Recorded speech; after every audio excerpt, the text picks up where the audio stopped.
മകളെ, അങ്ങനെ സുപ്രീം കോടതിയുടെ വിധി വന്നു കഴിഞ്ഞു. റീനീറ്റ് നടക്കൂല എന്നുള്ള കാര്യത്തിൽ തീരുമാനമായി. നിങ്ങളോട് വീണ്ടും വീണ്ടും ആവശ്യപ്പെട്ട് പറയാണ്, റീനീറ്റിനെ കുറിച്ച് നിങ്ങളോട് ഓരോ തവണയും ഞങ്ങൾ പറഞ്ഞുകൊണ്ടിരുന്നിട്ടുണ്ടായിരുന്നു.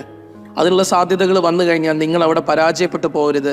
ഇനി നിങ്ങൾക്കൊരു അവസരം കിട്ടിക്കഴിഞ്ഞാൽ അത് ഉപയോഗപ്പെടുത്തണം എന്നുള്ള കാര്യം തന്നെയാണ് നിങ്ങളോട് എന്നും പറഞ്ഞുകൊണ്ടിരുന്നത്. പക്ഷേ നമുക്ക് മനസ്സിലായി, ഈ എന്താ പറയുക, ഏതൊരാൾക്കും മനസ്സിലാവുന്ന പോലെ നമുക്കും മനസ്സിലായി യാഥാർത്ഥ്യമാണ്. നല്ല രീതിയിൽ തന്നെ ഒരു ക്വസ്റ്റ്യൻ പേപ്പർ ലീക്ക് കാര്യങ്ങൾ ഉണ്ടായിട്ടുണ്ട്. പക്ഷെ കോടതിയിൽ എത്തിക്കുന്ന തെളിവുകളും കാര്യങ്ങളും അതാണല്ലോ അവസാനത്തെ റിസൾട്ട്. കേന്ദ്രം NTA കട്ടയ്ക്ക് നിന്നു. അവരവരുടേതായ റിപ്പോർട്ടുകൾ സബ്മിറ്റ് ചെയ്തു. അവസാനം സുപ്രീം കോടതിയിൽ DY ചന്ദ്രചൂഡിൻ്റെ നേതൃത്വത്തിൽ നമ്മൾക്ക് എന്തോ ഇതിൽ കുറച്ച് പേർക്കത് സന്തോഷം തരുന്നതായിരിക്കാം.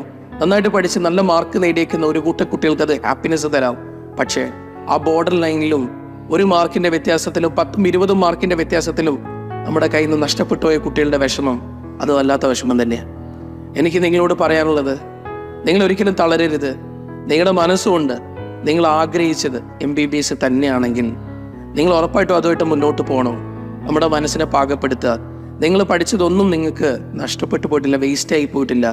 നിങ്ങൾ ഒരു വർഷം കൂടെ നിങ്ങൾ ആരും JPSയിലേക്ക് വരാനൊന്നും ഞാൻ നിങ്ങളോട് പറയുന്നില്ല. നിങ്ങൾക്ക് ചൂസ് ചെയ്യാൻ പറ്റുന്ന, നിങ്ങൾക്ക് ഏറ്റവും ബെസ്റ്റ് എന്ന് തോന്നുന്ന സ്ഥലത്ത് നിങ്ങൾക്ക് പോവാം. ഒരാളുടെ സപ്പോർട്ടോട് കൂടെ, ഒരു സിസ്റ്റത്തിൻ്റെ കൂടെ നിന്നുകൊണ്ട് നിങ്ങൾ വർക്ക് ചെയ്യാൻ തയ്യാറാവുക. അതിൻ്റെ കൂടെ നിന്ന് നിങ്ങൾ വർക്ക് ചെയ്തിട്ട് നല്ല റിസൾട്ട് നിങ്ങൾ ഉണ്ടാക്കിയെടുക്കുക. അടുത്ത വർഷം നിങ്ങൾ പറയണോ, ഞാൻ നന്നായിട്ട് പഠിച്ച് നല്ല റിസൾട്ട് ഉണ്ടാക്കിയത്. അടുത്ത വർഷം ഏറ്റവും നല്ല കോളേജിൽ എത്താൻ വേണ്ടിയിട്ട് നമ്മൾ അവസാനം ഈ സമയത്ത് ഒന്ന് നമ്മളെ ബുദ്ധിമുട്ടിച്ചതായിരിക്കാം നിങ്ങളെന്ന് ചിന്തിക്കുക. അടുത്ത വർഷം ചിലപ്പോൾ എയിംസിൽ പഠിക്കേണ്ട കുട്ടികളായിരിക്കും നിങ്ങൾ. ഇതേ നിങ്ങളോട് പറയാൻ നമുക്ക് നിർവാഹമുള്ളൂ.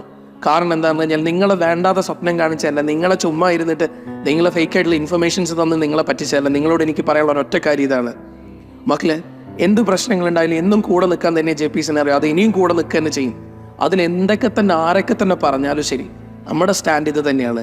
കുട്ടികൾ അനുഭവിക്കുന്ന പ്രശ്നങ്ങൾ, ഏറ്റവും കൂടുതൽ കുട്ടികൾ എന്ത് ബുദ്ധിമുട്ട് അനുഭവിക്കുന്നു അവരുടെ കൂടെ നിൽക്കാൻ എന്നും, അത് ന്യായത്തിൻ്റെ കൂടെ നിൽക്കാൻ അതേ JPS പഠിച്ചിട്ടുള്ളൂ. ഇവിടെയുള്ള സിസ്റ്റം അതേ പഠിപ്പിക്കുന്നുണ്ടോ?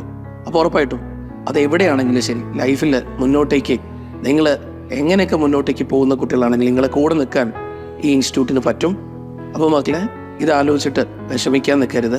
നമ്മുടെ ലൈഫ് മുന്നോട്ട് തന്നെ പോകും. നല്ല കുട്ടികളായിട്ട് അടിപൊളിയായിട്ട് നമുക്ക് മുന്നോട്ട് പോകണം. Okay, thank you.